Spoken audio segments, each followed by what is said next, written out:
Has your aquarium lost its wow factor? Bring that wow factor back and get a piece of the extreme back in your tank. Go to j4flowerhorns.com and find award-winning flower horns better than nowhere else.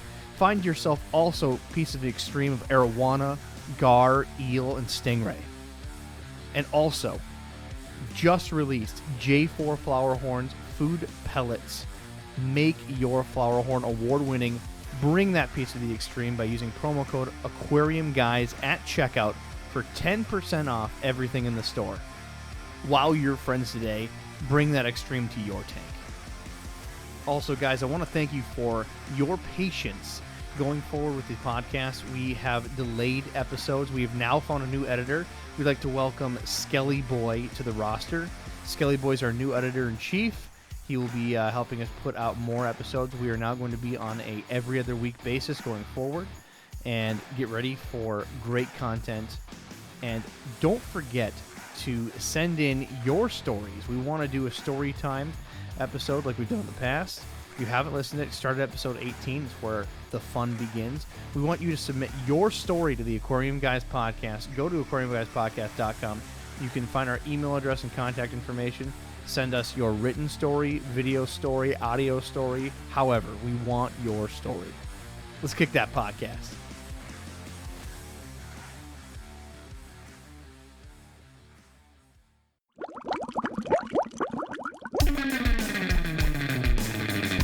Welcome to the Aquarium Guys podcast.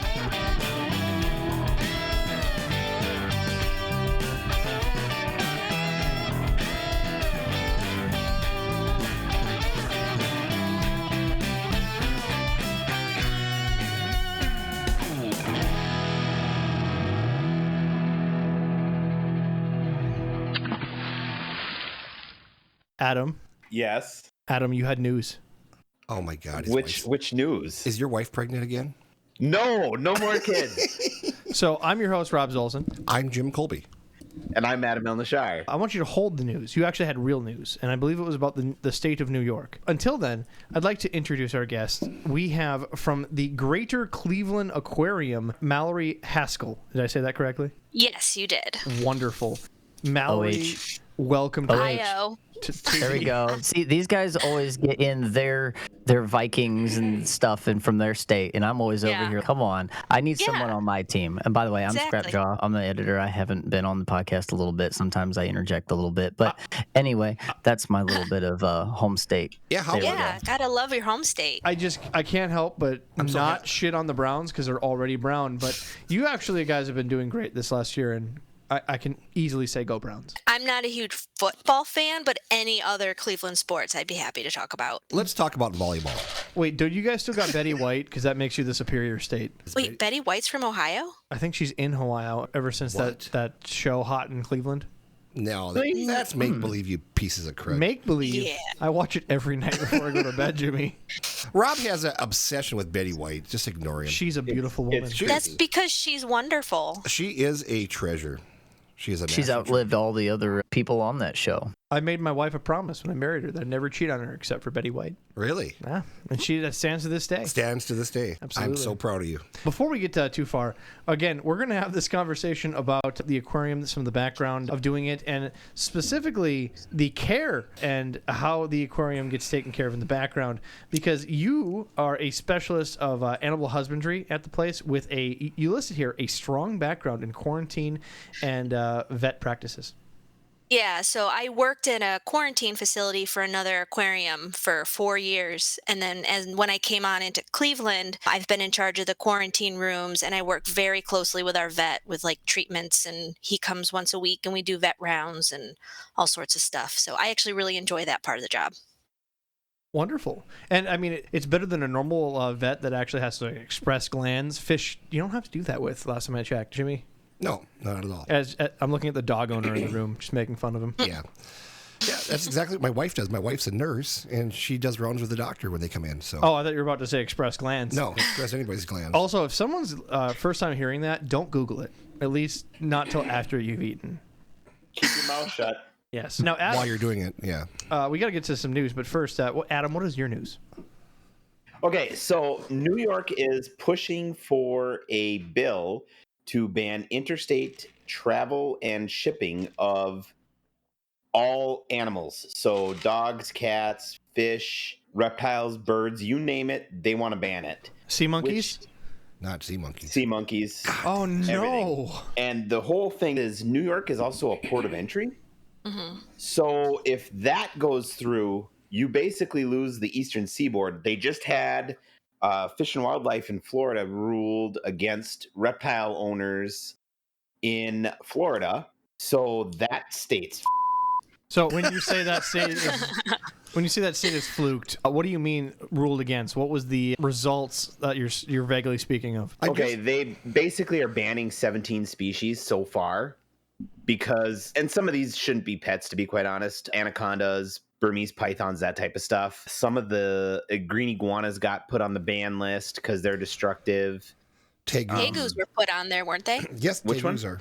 Tegus? Yep. Tegus, yep. Half of these things are already established to the point where I don't know if anything would wipe them out, except for literally going and killing every single one of them that you find. You know but what? there's always going to be a little bit left. And these things don't even survive above a certain latitude line anyway, right? Because of the cold weather. Yeah, it rains iguanas in Florida every time it gets cold. They fall out of the trees. But here's an interesting thing. Pet owners will have 180 days to meet new regulations that insist they're properly caged their reptiles with a concrete enclosure. Wait, was this the same bill that also they have to banned Sir microchip. Mix-a-Lot? No. Because his anaconda don't. No, his don't sing. anaconda Quit don't. singing. I'm going to come across there and strangle you. Just because you're a big guy does not mean you're Sir Mix-a-Lot awesome. Hey, I'm too white for that. The only thing you mix a lot is food in your belly. Mayonnaise. Any other horrible, depressing news of doom and gloom, gentlemen? Or do we have a happy story?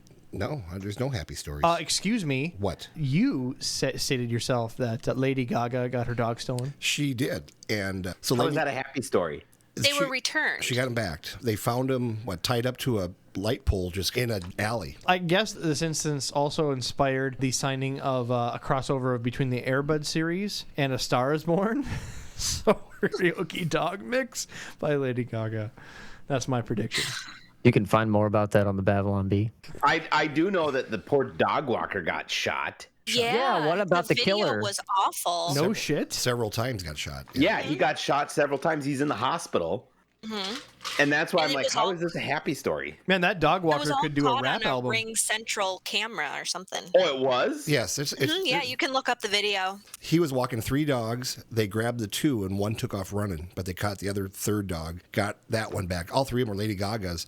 They're thinking now that it wasn't related. It was just a kidnapping of dogs, not that it was Lady Gaga's dogs. But she gave a $500,000 reward to the gal that found him. And now they're all uptight and trying to find the people that shot that poor man. So I hope they get uptight. him. Yes, they're very uptight They're for very trying to uptight. find it. Yeah, you know, when I was a kid, we had a golden retriever, and at a time there was some word in the area that people were trying to find bait dogs, and they had told dogs inside. I wonder if there was a grudge with the guy who was the dog walker or whatever, and then when she put out that reward, they freaked out and were like, "Oh crap, we stole the wrong dogs." Nah, and it's then we're some- like, No, there was a lot. let's tie them up in an alley and then have a friend of ours call it in. It's got to be some crazy dude that's sitting there just like, how dare you? You gave him a biscuit. I didn't get a biscuit. And then he stole the dogs.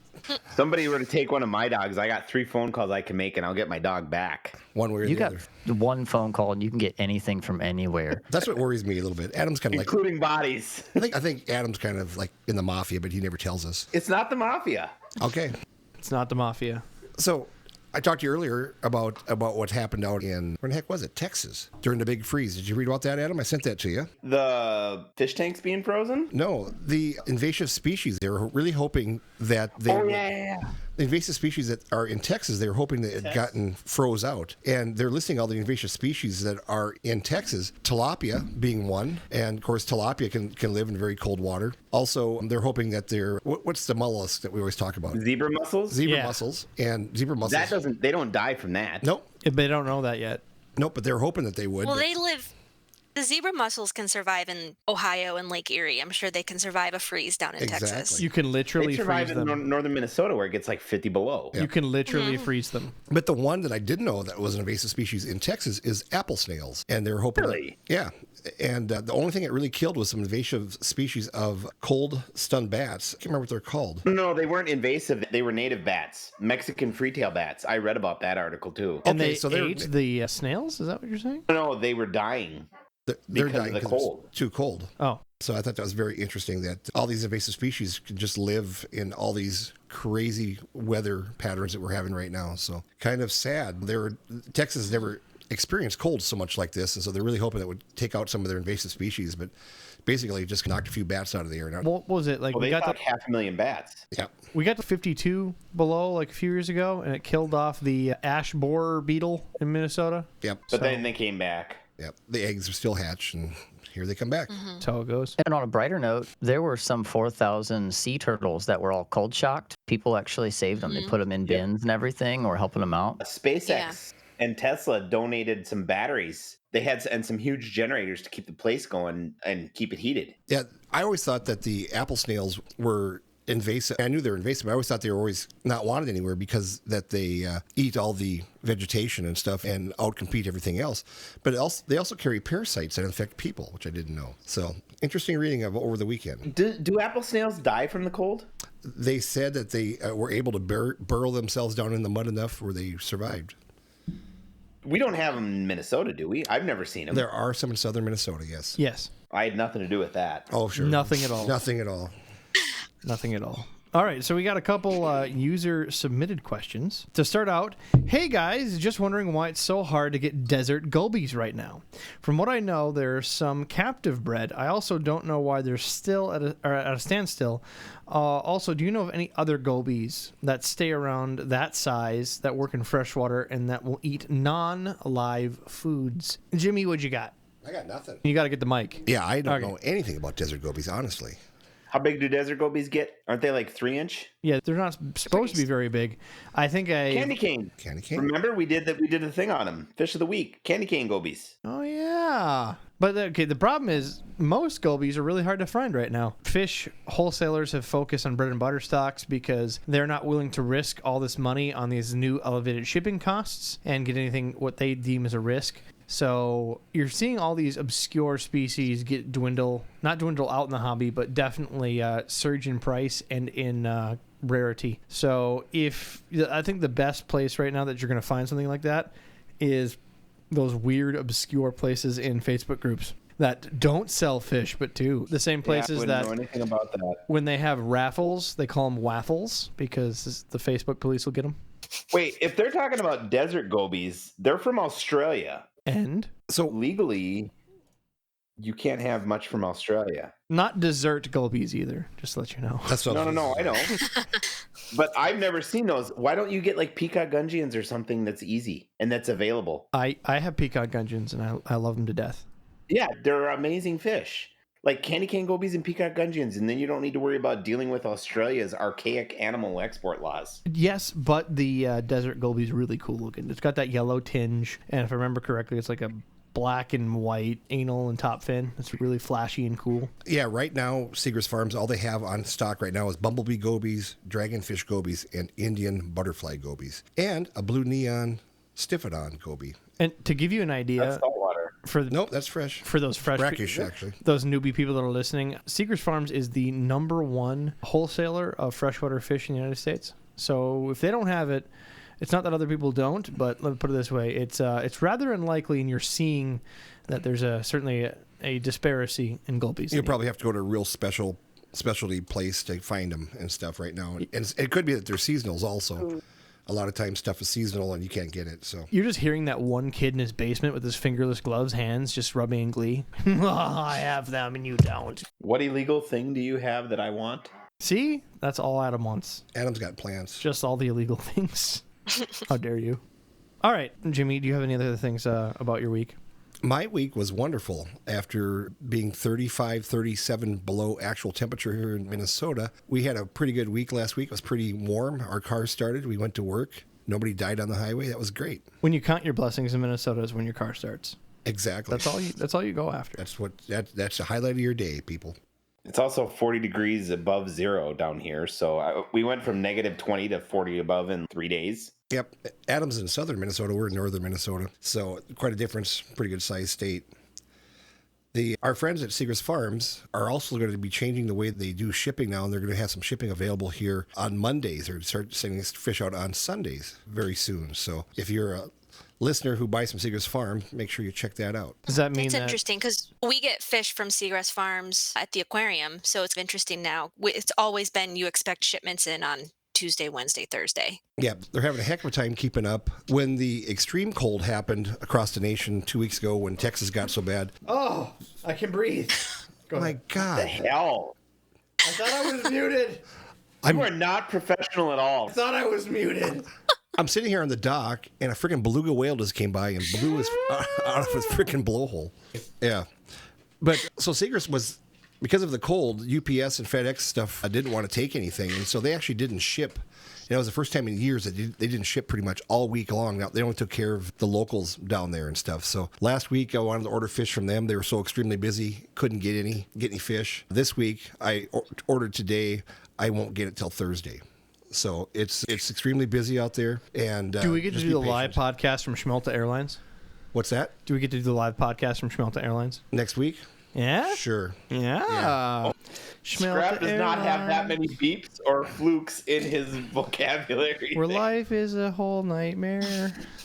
So I have a problem with the airline. No, Schmelta Airlines. Oh, that's getting censored. Schmelta. That's getting censored. They see me coming. They look at me and go, we're going on break.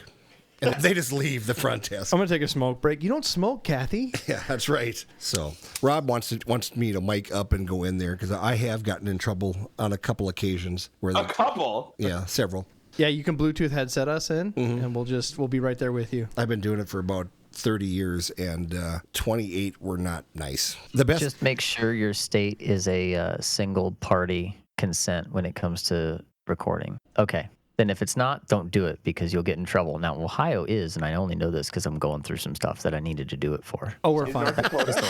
This is a secret camera thing, and we'll have to muffle them and B-roll. That's right. We'll disguise their voice. I'll be arguing with the Peanuts from Snoopy. Yes, that's what we'll do. The teacher? The teacher. Wah, wah, wah, wah. Good grief. Yes. Well, that is all I got for questions from the audience this week. But a couple things for me. I have figured out where to put the quarter. Me and my wife are now expecting a bouncing little brat in September. Congratulations. Why, thank you. That's exciting. 3 more to catch up to me. I was going to say, I got to quit hanging out with Adam. This is not what's supposed to happen. What? My wife, for those that don't know, my wife has been battling cancer for a better part of a decade, and we're told we're not supposed to. We're not good listeners. Not good listeners. Yeah. We're not good listeners. Got one past home plate. We did. Yes. Goal! I think, wait. No, that's completely different. That's a soccer? Thanks for showing up. Damn. Well, Mallory, again, thanks for coming on the podcast. We Yeah. always start by asking you what got you into the hobby, but in this case, what got you into this career? So ever since I was a kid, I knew I wanted to work with animals. I worked on a farm for 10 years, just a local place. It was called the Farm Park in Kirtland, Ohio. Animal care, went to school for zoology, and then when I graduated, the aquarium happened to be opening that same year. And so I managed to get my foot in the door as guest services and then worked my way up from there to do actual animal care, and I love it. So I didn't necessarily go into it with the intent of working with fish, but I'm really happy I got to where I am. So you want to do animal care, and now you get to work with a fun aquarium. Was there aquarium hobby already in your background, or it just fit the animal care and you followed the wave? Yeah, just followed where I was going to have opportunities. So like I said, the aquarium opened right after I graduated college. And I think when I had a year there where I was doing guest experience, and then there was a part-time animal husbandry position opened, and I think they knew I was a hard worker, and they looked at my animal care experience with the farm, and it may not have been fish related, but they knew I was willing to get my hands dirty. So that kind of just really opened the door. And then I got a full-time job for Ripley's Aquariums after that. And then I came back to Cleveland with a full-time job. Ripley's Aquarium, like Ripley's, believe it or not. Yeah, they have 3. Really? Yeah. I did not know that. No, neither did I. So Myrtle Beach, Gatlinburg, and Toronto. They're very nice. I enjoyed working for that company. Were they ever featured on the old episodes of Ripley's Believe It or Not? I used to watch it all the time. I never saw anything like that. I have no idea. See, the Ripley's Aquariums, those were for the family friendly, where the television shows were showing the shrunken heads and the shit that scared you. Yeah. The one of the big questions when I would tell people that I worked for Ripley's for a while was, oh, so do you have three-eyed fish and stuff like that? No. Normal animals. So. No. Do you want to pet the stingrays? Yeah, I do. I want to pet the rays. I've been to the Ripley's Museum in Orlando, Florida. Very interesting. A lot of two-headed calves, a lot of weird stuff, a lot of shrunken heads. Mm-hmm. But I would rather have gone to an aquarium, to be honest. Yeah, they're very nice. The first one was Myrtle Beach, and the newest one is in Toronto. That's only been open less than 10 years. I can't remember the exact year it opened. So are they doing freshwater and saltwater? Yes. And are they doing anything, are they doing like a SeaWorld thing where they're doing dolphin shows and stuff, or are they just doing aquariums? Yeah, no mammals. There's penguins in Gatlinburg, and I think Myrtle Beach, if I remember correctly, but no mammals. That's really cool. That's okay. I'm okay with mammals being phased out of aquariums, to be quite honest. I agree. Yeah, I agree. I hope. Have you guys checked out the thing that there's a guy that goes on Joe Rogan's podcast like about once a year? He's out of Canada. He's been in a big legal battle with over a walrus. It was at Marineland. Marineland, that's the one. It's like a big, like every big name in the industry, like I think there's 3 big ones, are all been after him with millions and millions of lawsuits. I actually reached out to him. I'm like, let me guess. You really can't go on many shows because of the legality. Yeah, they'll come after you if you're too small. That's why I have to go on stuff like Joe Rogan. I'm like, oh, thanks for messaging me. Is that the Marineland that's in Niagara Falls? Is that the one you're talking about? Marineland has it all through Canada and a couple other countries, I believe. Is it?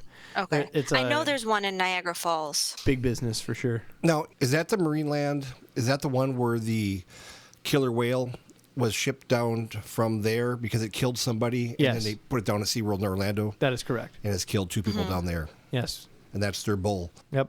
That was... Wow. Was. They still have it. Oh, no. Tillicum passed away. No, really? Yeah. I've not heard that. He died was it 3 years ago? Interesting. Rest in peace. Because I was told that they would never get rid of him because he was their breeding bull and they're just going to put up with him, honestly, and stuff.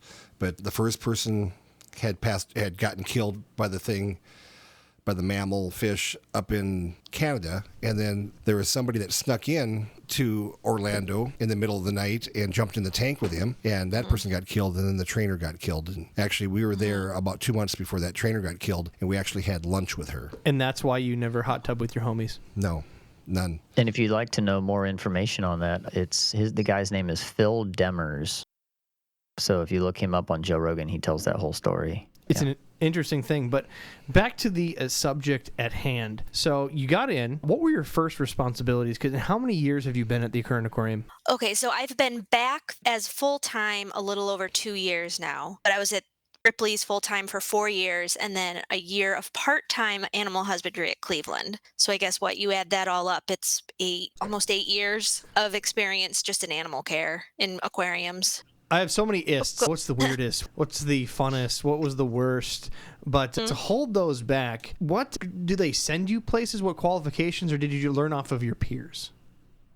Oh, I have gone to conferences, which are really fun, but it's all on-the-job learning, for sure. You have to have a degree because it's so competitive. I can't say anything I've learned with my degree. I've been able to apply much on actual work experience. It's all hands-on experience. So what are some of the exhibits that they have at the Greater Cleveland Aquarium? Sure. We have our shark exhibit. So, of course, that's one of the most popular. We have sand tiger. We have sand tigers and sandbars and nurse sharks. And then we also have like stingrays, and there's a barracuda in there and some drum, all sorts of stuff. We have our stingray touch pool, of course, is always very popular. We have our freshwater. We have a giant gourami. His name is Toby. He's the only one, our only fish that's named, and he's become an official mascot for the aquarium. He's pretty cool. But we have Ohio species, Asian species. We do have some birds now. We have a couple curl-crested araceli, we have fruit doves, and some partridges. I bet that's popular around Christmas. Yeah. Now selling pear trees at the gift shop. And Jimmy's just cringing right now. Well, that was nicer than what I was going to say. About the araceli. They're actually a hard bird to find. Mm-hmm. Yeah, I don't know where we got them. I know we got them from a supplier, but I can't remember where exactly we got them from. We've had them for maybe 2 years now. Now, I may be taking a road trip to Ohio soon. there you go. Yeah, absolutely. So when you guys acquire new livestock, you must have your certain suppliers that you use, and then tell us a little bit about how they're shipped to you, how you quarantine them, how long you quarantine them for, things like that. So we use different suppliers. We try to get surplus animals from other aquariums whenever we can, rather than buying new or taking out of the wild if we can avoid it. But we work with Quality Marine, Seagrest, Dynasty, and when they come in, our saltwater animals have a whole quarantine routine that's 40 some odd days where they're going through just antibiotic treatments, and we'll have like metronidazole. Chloroquine's a big one, which I know that's been hard to get with everything going on with chloroquine lately with the pandemic. So the marine fish take a long time to get through because that chloroquine bath is 21 days. And then our freshwater fish, we do not do chloroquine, and they're usually in and out quarantine about a little less than a month. And then we'll acclimate and put them in. Now, is the issue with the chloroquine, is that because it's hard to get because of supply, or is it because of restrictions? Yeah, so we were using chloroquine phosphate, and when it was decided that hydroxychloroquine was going to maybe cure COVID or whatever, the suppliers stopped making as much of the chloroquine phosphate, which is pretty common in aquariums to use. So now it's hard to find. So we've been using the hydroxychloroquine, and that's been a bit of a learning curve, but it seems to be more stable and it worked just as well as the other one. It's just a learning curve from there. Right on, because there was a little snafu in Arizona with a lady who had apparently given it to her husband and herself, and he had died, and it was a weird thing they politicized. And we all know not to take things that are meant for animals because, one, of dosage, and two, because sometimes they're combined with other things. So Right, yeah. I think she had given them the chloroquine phosphate. I know the hydroxychloroquine is used as a medication for people with lupus, but the chloroquine phosphate, as far as I know, I've never heard that for human use, but I could be wrong. please consult your doctor. Consult your doctor. So Are you guys AZA? No, the goal is to become AZA. We're not quite there yet. We're working on it, though. We're definitely working on getting things organized, so hopefully in the next year or two we can go through that process. So Could you explain that? thank you. What AZA is? Yes. Yeah. So AZA is the Association for Zoos and Aquariums. And basically, you go through I went through it with Ripley's, and it's this big process of making sure all your records are kept. You need 2 years of records minimum. So you have to usually be an aquarium that's 2 years or older. It's just all these rules to make sure that the animal care is at top notch. And the You want to make sorry? and treatment. Yeah. It's just a standard. So if you're an AZA accredited facility, you've met that standard of going through the process of being reviewed, and you're doing the best animal care, the best treatments, you're recording everything, the knowledge. Like I know when we had to go through it for Ripley's, they came through and asked anybody. It didn't matter who you were. They could come up and ask you, what is the motto of the aquarium? And you'd have to know. They want to make sure that everyone is on the same page employee wise. So it's really just a standard that you get. Yeah, it's comparable to how the FDA regulates things. You also need to have somebody regulate zoos and Sure. to make sure you have the proper care of the animal, and records and where it comes from and stuff is very important. Now, you said earlier that sometimes you guys get different animals from different aquariums and stuff. Now, do they charge you for that, or do you guys do some trading, or how does that work? Typically, it's just the receiving facility will pay for shipping. Very rare are any of the facilities selling the animals. Maybe if some place is breeding, they might be selling, but typically it's surplus and receiving institution pays shipping. And then because we're not AZA, sometimes we're restricted. There's certain facilities that will only send to other AZA aquariums. So we sometimes don't get picked if we're asking for animals that are put up Especially for the cool surplus. stuff with like SSPs, I'm assuming.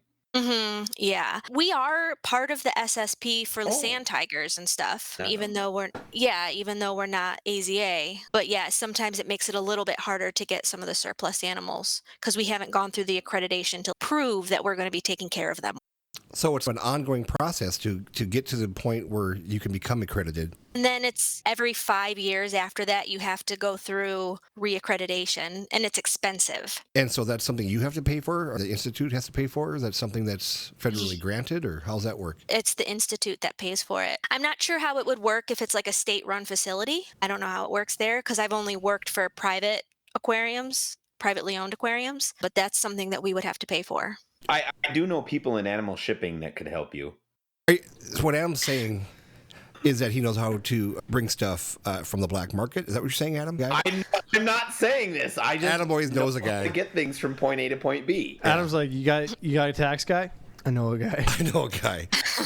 He worked The other nice thing is like the guys at Ohio Fish Rescue, their quarantine system is really well done in that they're able to get fish and move fish to aquariums as well, which is not normal for a lot of small operations. Not that they're a small operation because they have some massive fish, but that's also another side note there about them. They have really good quarantine procedures at OFR. Yeah, quarantine is tough, but it's so important. So that's my favorite thing to do is go through quarantine with the animals, and it's just a challenge, but important. So I like it. So I think we have a ton of specific questions about aquariums, but at first I want to do a little mini virtual tour. So you gave us an idea of some of your different galleries. First of all, I'm just going to go the galleries off of your website list because that's how they're topicized.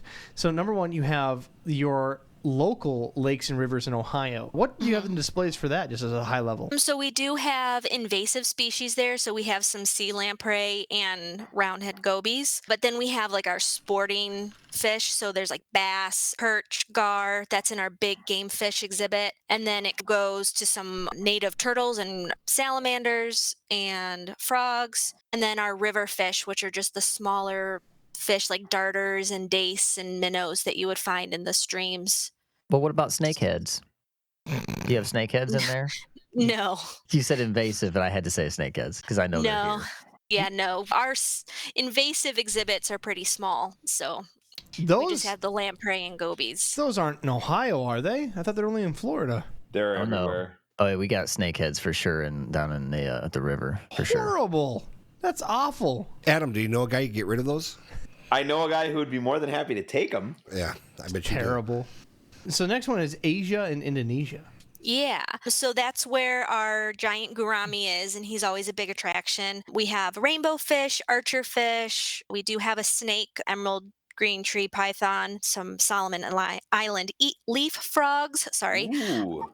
Yeah, they're cool. And then we have some small, we have panda barbs and some dojo loach and stuff like that as well. I'm a big fan of the dojo loach. They're illegal in Minnesota. So, of course, I have them. We're seeded, grandfathered in since before they were illegal, and they're the last batch I can have, Jimmy. Yeah, they're cool. I like them a lot. I see fun. Here that you have a big picture, and I think this is a really cool environment. So it looks like you have some sort of giant maple tree coming out of the main centerpiece tank of the Asia and Indonesia section. Yeah. Our manager that's in charge of all the front of house theming is incredibly talented. And yeah, he made that big, it's supposed to be like an Asian maple tree. Comes right out of there. It's really cool. Is that actually in the water, or is that just surrounded by water? Mm-hmm. No, it's actually in the water. So the trunk of it goes down to cover the pipes and everything that come in and out of the tank. Yeah, it looks very beautiful. Yeah. So next on the list, we have the tropical forest. Mm-hmm. And this doesn't feel very fish themed. I can't remember what the website looks like off the top of my head, but that is where our aviary is. So that's where we have our birds. We have our tegu there, but the room itself is mostly fish exhibits. So we have a large Amazon tank that has freshwater stingray, a couple different species of turtles. We have red hooks. Trying to remember what else is in there. It looks like piranha and mata mata. So we have a mata mata in there. We have our own separate exhibit with the piranha. We have a discus tank. We have the Suriname toads, which are really cool. They're the ones that have the babies come out their back. What? Have you ever seen those? Yep, I have. Yeah, they're I have really a friend that breeds cool. them. Yeah, so we have an exhibit of those, and then in that room we also have our poison dart frogs, which are pretty popular. What species of parts of poison darts? Blue You're ones and asking green me ones? species. How dare you, Adam? I'm not an expert on poison dart frogs, unfortunately. We have the black and green or are they the army ones, I think? Blue and black. We have 3 different species, and I don't know the actual names of any of them. That's unfortunately not my exhibit or my strong suit. Jimmy should make a donation. See, Jimmy has this new website that he put out, No. jimscrotumdiscus.com. No, we're not talking about that. So you see if you should make a donation. You know, I had all kinds of toad licking jokes, and I just left them on the table. Did you? Yeah, so I certainly did leave that on the table. You brought yours right out. So I want to hear more about this crazy frog that shoots babies out of its back. What the heck? Yeah, the Suriname toads. So the females will have the young live in like little holes in their back. And so when they start to be born, go look it up on YouTube or something. It's we're Googling fascinating. it. Oh, that is... They look like they've been run Actually, over by a fun little car. frog. They're an aquatic frog. All right, Yeah, they're called Suriname toads. this is not cool, but they look like those not commercials. They look like those videos where they're trying to get you to donate money, and people are like taking those out of their feet because they all like little hole calluses, and they're taking bugs out. Yeah, this is gross, but Yes. it's very interesting. So, It's super interesting, yeah. do they breed there in your facility? We have not had them breed. So we have staff that's there 24 hours a day, and our overnight staff hears them clicking at each other, but we haven't actually seen any mating yet. But we haven't had them super long. They've only been on exhibit maybe a year. So hopefully one day it'll be pretty cool. So you have staff there 24 hours a day. When you pull a night shift, what do you do while you're there? Are you actually physically cleaning tanks and feeding and stuff? Our second and third shift people are our LSS staff, our life support systems, and they'll do some, if we have backwashes or general cleaning and stuff, they have that. They don't do too much with the animals themselves because the lights are off most of the time. So it's really rounds, cleaning up. They're a huge help for us aquarists because sometimes they unfortunately get stuck with the dirty jobs that we just don't have time to do, like spray socks and stuff like that. But they're a huge help making sure that everything's running properly through the night. They're the ones calling us at 2 a.m. when the power goes out and we have to come in or something like that. So they're good at problem solving because anything that goes wrong, if they can't fix it, most of the time they can. We're the ones being called in to help them out. See, I thought for sure it'd be like the night of the museum. That's when all the animals go free and they have to do interpretive dance music to the musicals. Rob, the next time you use a microwave, close the damn door because I think the frickin' microwave's going right into your brain again. I didn't ask if they had the tiki man that asked gum gum dum dum gum. Isn't that how it went? No, I don't know. I see that you have a giant Pacific octopus. Yes, that's my exhibit and I love her. She's wonderful. Do you put treats in peanut butter jars and make her open them just to mess with her, or no? Yeah, so she's still pretty young. She's pretty small right now. So when I throw toys in with her, I try not to make them too difficult yet because I want to get her used to having them in. And then I'll start to put the lids on a little tighter. She's really interested in just playing with people, though. She loves to just crawl up your arm and very interested in hands. But she will play with her toys. I'll put food in. We have I guess it's not Mr. Potato Head anymore. We have a potato head, and we have different peanut butter jars. We have like dog toys or those blocks, the boxes that kids have to put the right shaped little piece of plastic in the right shaped hole. I don't know what they're called. How good does she figure that out pretty easily, or? I haven't given her that one yet with the pieces in because they float. So pretty much they come out and just clog up the outflow of the exhibit. But I'm going to start planning on, I don't think she'll be able to necessarily get them out, but I want to put the pieces in with the food. So she has to dig around through all those pieces that's mixed in there. So is that the same octopus that was Hector from Finding Dory? I believe that was his the name. one that drove the truck. Yeah. Yeah, no, they're related though. Okay. We like that movie here. I just remember I went to see that movie and I was sitting next to my mom and I was just horrified at how the aquarists were completely incompetent and they were shipping these fish from California to Cleveland with no air bubblers, no lids on the tank. And my mom leans over and she goes, "But you're fine with the fact the octopus is driving a truck?" Yeah. It's all in the details. That's fantastic. Yeah. So Yeah. what do you feed an octopus? She loves shrimp. Children's toes. Shrimp is her go-to, but any fish, some mussels, yeah. But definitely shrimp is her favorite. Now, do you ever have a problem? I know, like, I can order octopus, but they always put them in a very black bag so they can't see on the outside, because if they ink in the bag, then they pretty much kill themselves. Now, does she ever get startled in your tank and ink in your tank? I have not seen her do that. No. I think we've maybe had one in the past that inked at one point, but I don't think it was an issue with the filtration and everything in the exhibit. I've never seen this one. She's not easily scared. I was diving with her the other day and she did not care that I was in there. She was crawling up my leg and stealing my scrub brush and everything. So she's not scared very easily. How big is her exhibit? It's an arch exhibit, so it's like a small arch, so you walk through the middle kind of, and I'm really bad at guessing gallonage, and that's an odd shaped exhibit. But so it's like it's like the size of a small house, maybe. Oh, smaller than that. Like, Okay. it's not very deep. So, okay, let's see. One side of the arch is probably like maybe 6 to 7 feet by, I'm looking at my hands and trying to figure out how far apart these are. Maybe like 4 feet. And that's one side of the arch. So then you go up over the arch and it's about the same size on the other side. And I can stand up with my head above water and I'm only 5'2". So it's 4 feet deep maybe. What are some of the challenges of keeping a giant octopus in an enclosure of any kind, much less your enclosure? So one thing that we've learned is along the outside or on top of the water around the entire exhibit, we have AstroTurf because their suction cups won't stick to that. So that helps keep them in. Yeah. Brilliant. Yeah. Yeah. But honestly, I mean, the exhibit is plenty big enough for her to move around, even when she's full grown. Our last octopus was probably close to 6 feet tip to tip of the arm. She could reach across the entire exhibit, the short side of the exhibit. What size do you have to be careful of people going in there? Octopus? What size of octopus do you have to be careful? We're like, we're not going to go that deep today. So we dive with the octopus at any size. We have 2 safeties for it, though.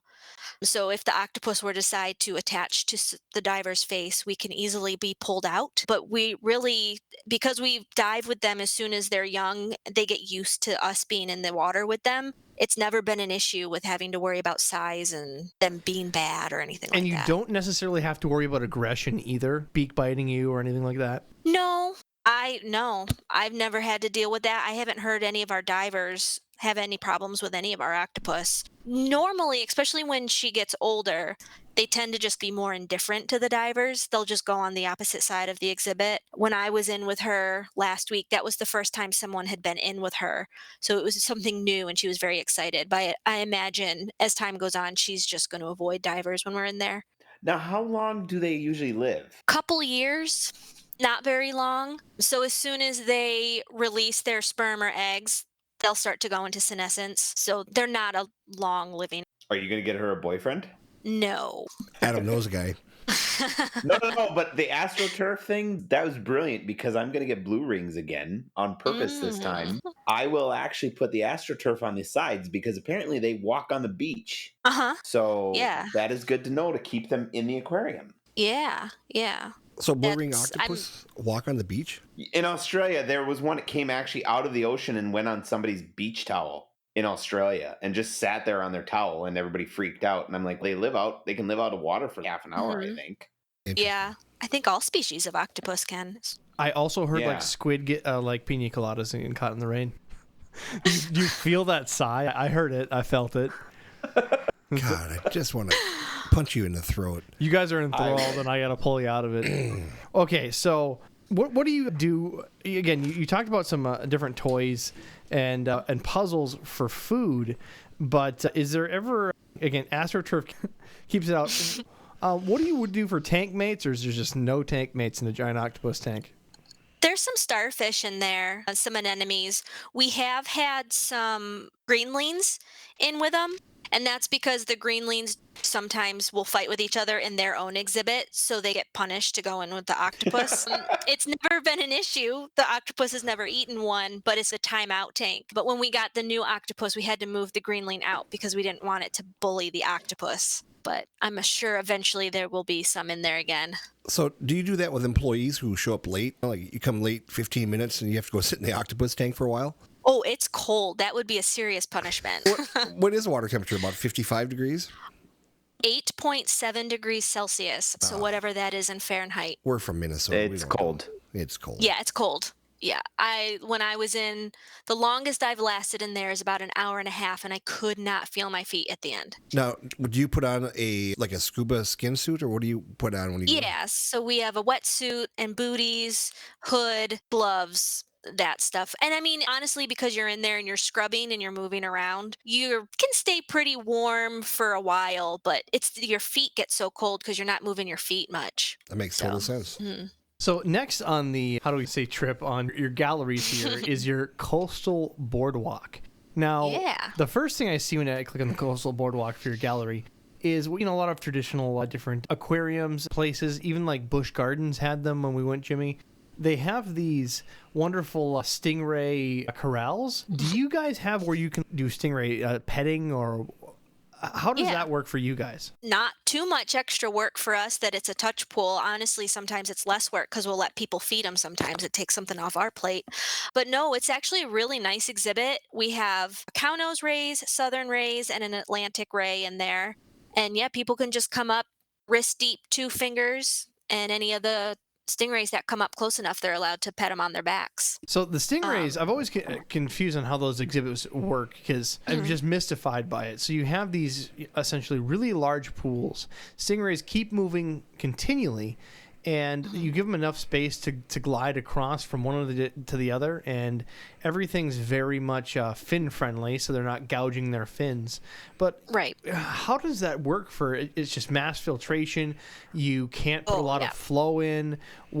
I'm very unfamiliar with these and just find them amazingly fascinating. How do really those work for care and maintenance? So ours, we have 2 huge sand filters on it that have to be backwashed and stirred weekly just to deal with not just the animals and the poop and the food and everything, but also just the hand sanitizer, especially right now, stuff like that going in. So we have to have really good filtration on it. We have ozone and UV on there, protein skimmer. It's a fairly standard setup for any of our other saltwater exhibit filtrations. It's just the biggest one other than our shark exhibit. So now, rays, they seem, when I was doing this in places like Busch Garden in the past, they seem to interact with you. Is that the case, or are they just trained to look for food? It's a food response. So we feed them at the surface a lot. So they might see a hand in the water and think there's food, because our touch pool is fairly deep. So if any of the stingrays are not interested in coming up and being touched, it's impossible if they stay down low. So it definitely is a food response when they come up to the top near the hands. Now, do you have any other touch pools? We have a little, it's not an invert touch pool right now because of COVID. We've turned it into coral, but it was a little invert touch pool. We had some of the cleaner shrimp and starfish and stuff like that in there. But because the way it's set up, you couldn't do social distancing. So now it's just a coral exhibit that's covered. But there used to be our invert touch pool as well, which will come back when things loosen up. For sure. So what are the things that affected the aquarium due to COVID? Like, how have you guys had to scale back? We understand social distancing, but is there anything that has really hurt, other than, of course, people don't go out in crowds anymore? Yeah. Our numbers, weekends, we still are doing like sellout weekends, but our sellout weekend is a maybe average busy day of what a normal weekday would be now. So just not having the ability to have the amount of people come in. So money's obviously a little tight with that. We unfortunately had to lose some people, guest experience and stuff, because we used to have a guest experience associate in every gallery, and now we can't do that with how some of the galleries are set up. We had dive shows. The divers would have a full face mask and do a speaking show where people could ask questions underwater.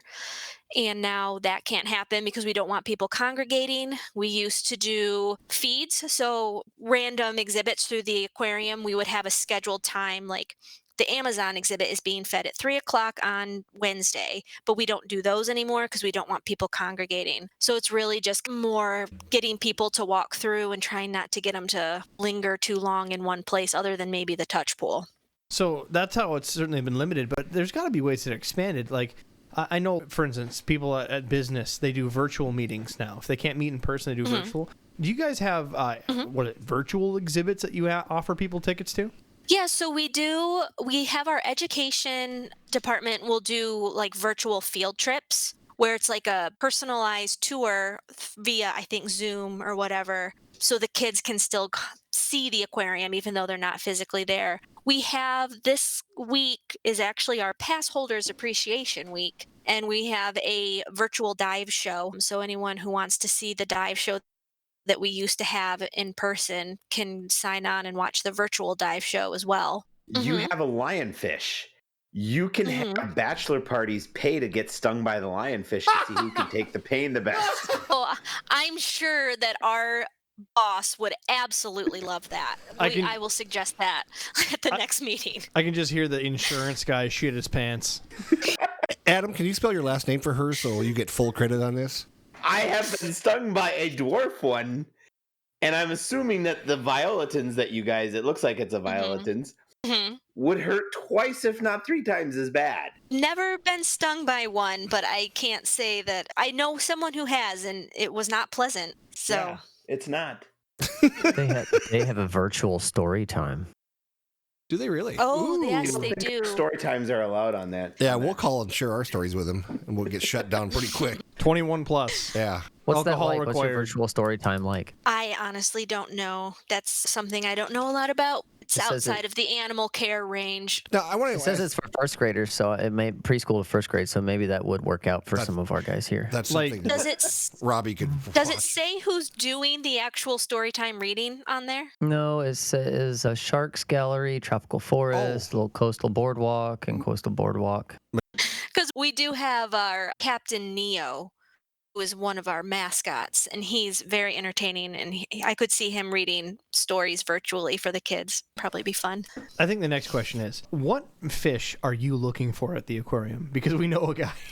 We know a guy. No, but for real, is there any upcoming exhibits or changes that we can get sneak previews for? Yeah, so we had to redo our industry and habitat exhibit. So that's where the lionfish are and stuff. So they're actually off exhibit right now, but should be back out within a couple weeks. I think their quarantine ends the 14th or something like that. So they should be back out pretty soon. That's going to have lionfish. We're going to have our snowflake eels, a bunch of little small tropical fish. We have a new species of jellyfish coming at some point. It hasn't actually been confirmed what we're getting, but it's looking like we're going to have a new species of jellyfish here soon. So that's some fun stuff that's coming up. Do you guys have to have a special round tank for that jellyfish? Or So we're working on converting. We have a very tall, I think they're like 8-foot tall, narrow tank that we're trying to round out the bottom a little bit and see if we can get the flow. We're going to have to do a lot of testing with water-filled gloves and stuff, but we're going to try and retrofit a Chrysal, I guess, into a tall rectangular tank. We'll see how that goes. It seems like you've got moon jellyfish here in your We new. do. That's really cool. We do have moon jellies. See, can I make a And I can't- suggestion? No. Sure. See, you guys need to have, I'm just saying, just as an aquarium enthusiast, you guys need to have a Pacu exhibit. No. There is nothing better Oh, no. than having 80-pound freaks of nature as an exhibit to No. teach people what they shouldn't buy for their aquarium. And that's why we have Rob on this podcast. I'm just saying, you could he's the 80-pound Pacu? Yes, could he have is. kids feeding the Maricorns. It would be a lot of fun. Actually, a funny story about big fish in aquariums.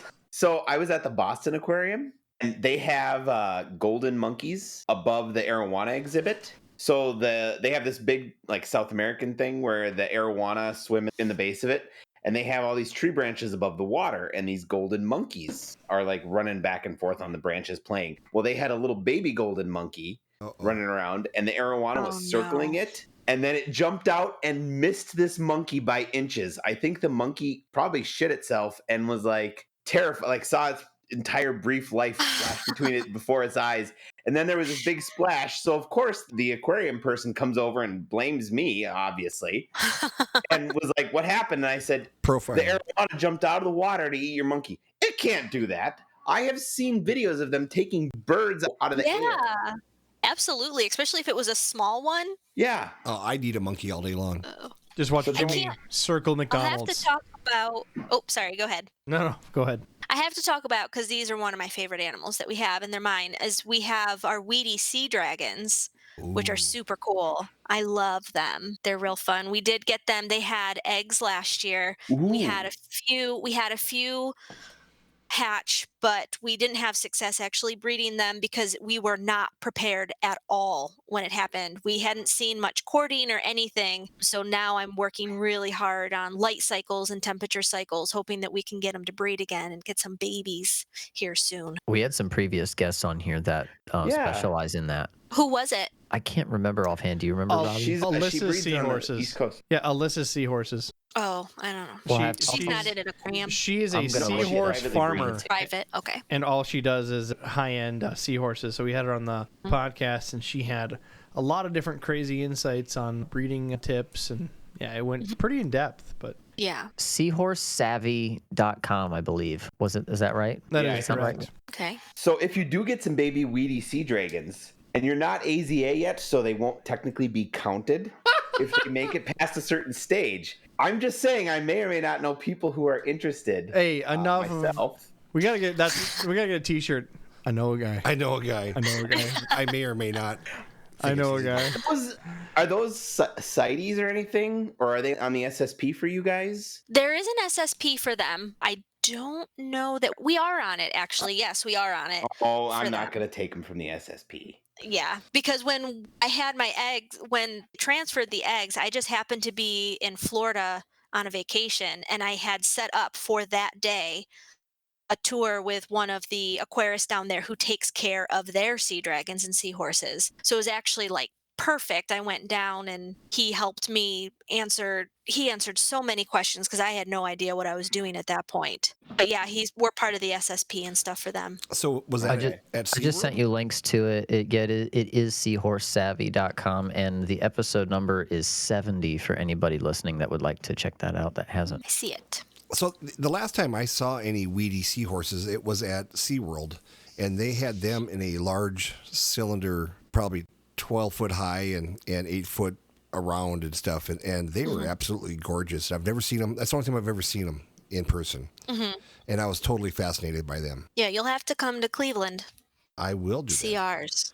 I have a feeling that I'll be banned from the Cleveland Aquarium by the time this podcast is over. See, you gotta watch your. You watch might be your banned from this P's. podcast by the time this podcast is over. Hey, I know a guy. I know a guy. You have to check his breather bags on the way in. All right. So for those that are listening, how can they participate and support the aquarium? Obviously, come to the aquarium, buy tickets. We also do have our Splash Fund, which is our nonprofit. So that's a way to support some of the stuff we do. We work with the Spotted Turtle program. It helps with education groups and stuff like that. So if you just go to our website, there's lots of ways to help support other than just coming to the aquarium. I posted links to both your YouTube channel and your website in the live chat. And on the website, it's greaterclevelandaquarium.com. If you click the About tab, you'll see Become a Sponsor. And they have plenty of sponsorship opportunities. Yes. Yeah, I'm looking at that now. I'm just looking at it going, As can we sponsor I Know a Guy? Okay, you see that most of the zoos and aquariums, they're always like, oh, sponsor a tank or sponsor a gallery. I want to sponsor an employee, whoever has to clean out those socks and the night guys. oh, our I wanna- LSS girls. Yes, I Yeah. need to sponsor the night Sponsor ladies. them. Yeah, they'd love it. So yeah, we'll send them a Domino's pizza. Yes. They wouldn't say no, I'm sure. See? Wow. They just want theirs in a zucchini. Now, are there opportunities for anybody to volunteer up there? No. So because we're for profit, we can't have volunteers. We do have, so through the Splash Fund, we can have some volunteers with our spotted turtle program going out and tracking and stuff like that. But at the actual aquarium, we don't have volunteers. Okay. So. Now, they didn't say anything about sweat labor camps, right, Jimmy? That's where you go outside, you help do parking, get paid minimum wage. That's called a homeless person trying to wash your windshield as you come up to the aquarium. You just run their ass over. I work for the aquarium. Squirt, squirt, rub, rub, rub. Oh, I told you what happened. When we went down to Tampa last time, and you could all hate me for this, but I wanted to see the Ringling Brothers and Barnum and Bailey Circus before they closed. Shame on you. Suck it. Anyway. Did you feed him a peanut? As I grew up as a child, the Ringling Brothers and Barnum and Bailey Circus had a 2-hour special every year, and we watched in amazement. And love me, hate me, I don't care. But your kids, if they don't see an elephant, they're not going to be able to love an elephant to want to protect an elephant. You know what I mean? Think about it. It's like going to a zoo with no animals. And they've got their good points, they got their bad points. But as we drove over to the circus, 30,000 people were there. It was the last show they had in Tampa. My wife and I flew in. We went over there. And we get towards the area where we needed to park, and there was a homeless guy out there with a bottle, a squirt bottle, and a paper towel. And we stop at the stoplight really quick, and the guy comes out of nowhere and starts washing the windshield in the guy in front of us. And the guy was just PO'd. You only see what's happening in front of you. And the guy took a dollar bill and just threw it out the window, and it went blowing down the street, and the homeless guy went chasing it. And so we happened to park right next to him because they're directing you in, to where to park. We parked right next to him. And I said to him, because I'm from Minnesota and I'm a nice guy, I go, hey, so you got your windshield wash? He goes, yeah, with urine. Oh. And that's why he was mad. But he was a local. He was from there, and he knew exactly what he was getting. I'm just glad because I was driving a convertible. Oh. Because I'm from Minnesota, and I'm going to drive a damn convertible when I go to Florida. That's the last time you buy a convertible in Florida. Dang right. So that's my happy story of the day. I'm shocked. I need to get back to a happy place like the aquarium. This has certainly been enlightening, but before we go, can you tell us a fun story of something interesting that happened at the aquarium? Ooh. Something that no one knows about? The dirty dark secrets. No dirty dark secrets. Do you feed homeless people? Like animals? One time, the giant octopus grabbed her foot and wouldn't let go. See? Ta-da. Took her shoe, and now the shoe's gone forever. I want to hear about the giant gourami a little more. How big is your giant gourami? Because he looks impressive. He's big. I'm the worst at estimating. You can lie to us because we'll never know. He's 12 feet long, people. Yeah, 12 feet. No, I'd say he's probably, I'm going to be way off. 2.5 pizza zucchinis. I'd say 3 feet long, maybe 4. Really? My I terrible. didn't know they got that big. They're huge. He's huge. So he was a donation, actually. Someone had him in their tank at home. And when we opened the aquarium, he was donated. And we're guessing he's probably 20 years old, somewhere in there. Wow. Yeah, he's a big boy, and he's fun, though. He has a lot of attitude. Go for it. Sorry. Yeah, no, if I'm cleaning the window or any of our staff is cleaning the window with one of our blue rags, he will try to attack the rag through the acrylic. He likes to chase little kids. He has a lot of attitude, but he's really fun. People love him. What's his name? You said he was the only one with a name in there? Yeah. Toby. He came with that name. That's awesome. My son we have a little blue gourami we half rescued from a family member that wasn't so good at fish keeping, and his name is Mr. Belly Whiskers. I'm going to call Rob that from now on, Mr. Belly Whiskers. So do you guys still take donations of fish? No, we have people come and try to give us like turtles and stuff all the time, but we try to avoid that because we don't know the background of it. We don't want it to become a habit. No, we don't usually take donations. I think when we got Toby, it was a special circumstance where it might have been a local supplier or someone, like a local fish shop owner, had this in or whatever. Yeah. He was tired of feeding him. What do you feed a giant gourami? He loves grapes and romaine lettuce. Yeah, his favorite. He Yeah. likes his fruits and vegetables. Every once in a while, I'll see him accidentally eat a piece of fish, and I don't think he does it on purpose because he wants his fruits and vegetables. Yeah. So he's the only Grammy I have experience with. Because I wondered, I watched my gourami. He's in my 20 long, and there's some Java moss in there, and I see him picking in there, and I always thought maybe he was just grabbing food out of it that maybe got stuck there, but maybe he's actually eating some of that. Yeah, most gouramis deal with protein. They'll hunt for stuff out of it. They'll try to kick things out of different plants, but definitely more of a protein creature. Yeah. Yeah, I was at a pet store years ago down south, and they would sell you a grape for $1, and you could feed him. They had 3 or 4 giant gouramis in a pond, and you could and $1 a grape, and people were doing it, and obviously it's working for them because I'm sure grapes aren't cheap to be buying them every day. Wow. You gotta get one fresh grapes every couple of days. Cut them in half, or does he just eat them whole? He can eat them whole, but the turtle that's in there with him also really likes grapes. And sometimes I have minor panic attacks watching him try to eat a whole grape. So I tend to cut them in half so that if the turtle gets one, he doesn't choke. He is a striped neck, Asian striped neck turtle. Okay. You don't want to get these guys talking about turtles because then they start talking about how they breathe out of their butt and different things like that. Hey, that was not expected. What would you do, Jimmy? All right, you're talking to someone that's a turtle expert, and they tell you that they bury their heads in the dirt when they winterize and they breathe out of their butt. You'd have an aneurysm. You talked about it for 2 weeks, and you're still talking about it. It's your fault. Mallory, is there anything that we mistakenly forgot as a large topic? Our shark exhibit. Yeah. Oh, no. That's not missed. That's a grand finale. Okay. That's the grand finale. Other than that, some of our smaller exhibits, we have flashlight fish, which are really cool. What else have we missed? Just some of our tropical fish. We have a big system of look downs, seahorses. Other than the sea dragons, we have seahorses as well, corals, stuff like that. So you have to finish with the best part. Tell us about your sharks. Sharks.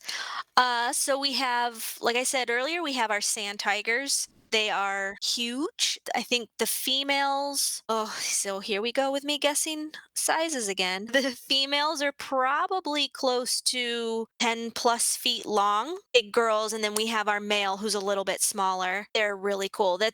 So our shark exhibit has a tunnel that you can walk through. So people love to go walk through the tunnel and look up at the sand tiger teeth because they look so vicious even though they're not. And then we have our nurse sharks, which are big puppy dogs in the water. Not that I would suggest anyone go up and pet them. And our sandbars are the smaller species, and they're always zipping around, and they're fun to watch eat because they're the ones that shake their food around and make a big mess. How many pounds of food do you guys go through? Oh, let's see. In a day, I would say, depending on the day, we'll go roughly 25 pounds of food, not including the shark feed. How much is the shark food? So the shark food, what we do is we'll get 20 large fish, so like 20 mackerel or 20 herring, and feed those out. And I think that probably comes out to probably close to 10, 15 pounds for just the shark feed. They eat that a day? 3 times a week. Oh, okay. Yeah. And they don't even always eat. For such vicious predators, we a lot of times have to shove the food in their mouth because we pole feed. We have to shove the food in their mouth. They're very lazy. That's how I feed Rob. Take it, Letitia. That's just how you just put a funnel in his mouth and just pour it in. Wait, what was that? What was that llama off in Napoleon Dynamite? Tina, eat your dinner. Never seen that. Do you have one. any turtles with them or anything? No, we don't have any sea turtles. Okay. We would love sea turtles. They're hard to get when you're not AZA. You could have got some in Texas when it was cold because they're just washing up. Yeah. But that's probably. I'm not going to say anything. But Adam's got 6 because he went in Texas. He knows the guy. I would love to get spotted eagle rays. That would be great if we could get those in there. So your aquarium has been established for a very long time. Have you guys ever considered expanding or creating something new, or are you just happy with what you have right now? So it hasn't been around too long. It was opened in January of 2012. So 9 years old. So I guess young compared to a lot of other places. The plan is to expand at some point. I don't know where those plans lie right now with COVID and funding, but yeah, the plan is to grow as we can. We're limited a little bit in a historic building and with everything that's surrounding us. But we'll see. I'd like to expand. The year after COVID doesn't seem to be the target audience there, Jimmy. No, but I'd put in dinosaurs. Kids love dinosaurs. They're going to have to get that coelacanth. What? Yeah. The fossil fish. Yep. Yeah. There we go. Actually, you don't see those in aquariums very often. Is there a reason why? I don't think at all. I don't know. I don't know why you don't see them in aquariums. I heard that they're deep water species. I don't think they want to take them out until they have them checked and measured.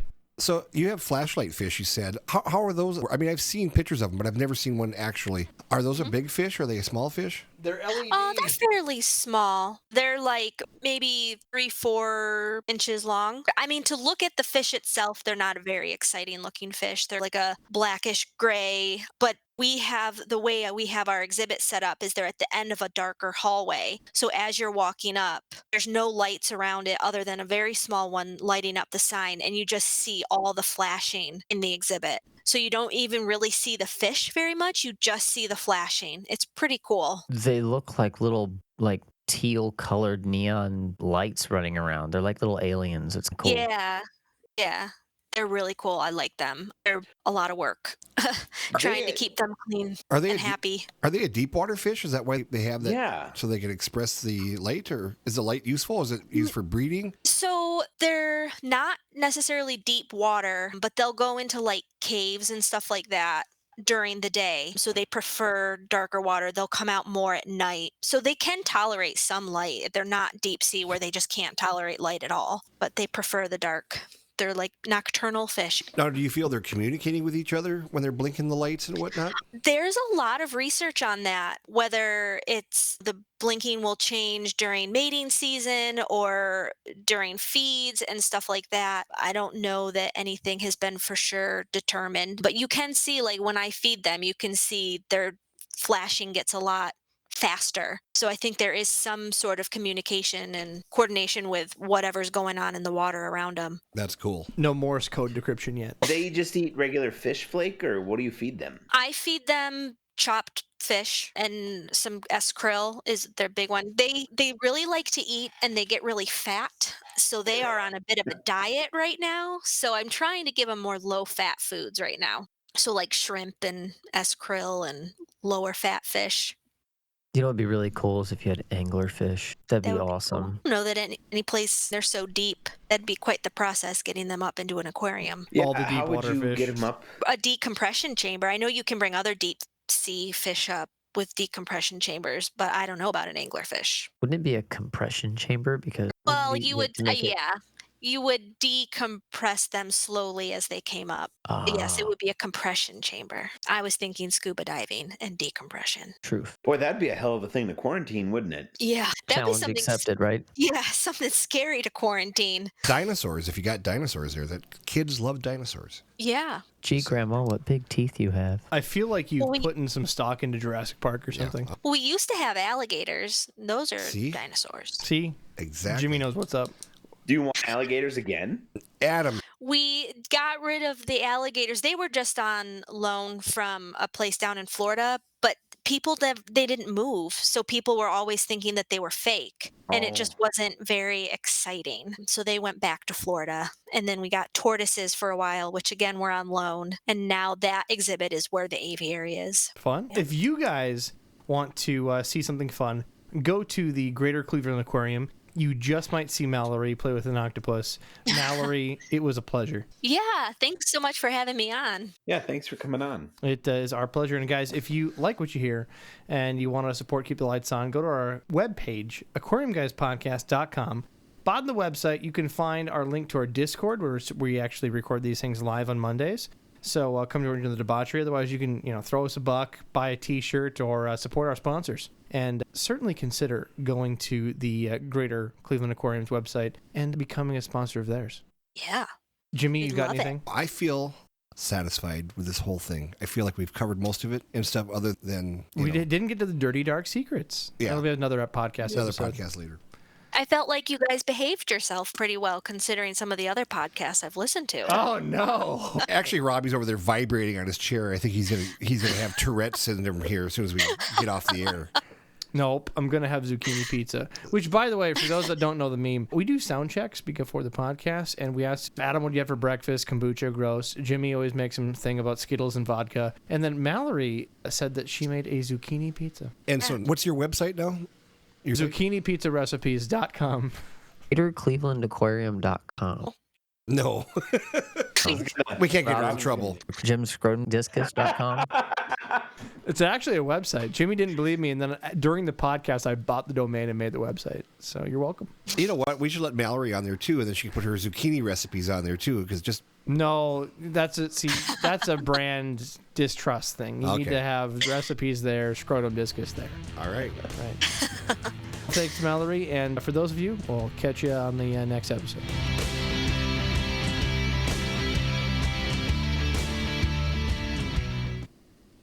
Thanks, guys, for listening to the podcast. Please go to your favorite place where podcasts are found, whether it be Spotify, iTunes, Stitcher, wherever they can be found. Like, subscribe, and make sure you get push notifications directly to your phone so you don't miss great content like this. No. Because as anaconda don't. No, don't sing. Quit singing. That's called a homeless person trying to wash your windshield as you come up to the aquarium. You just run their ass over. I work for the aquarium. Squirt, squirt, squirt.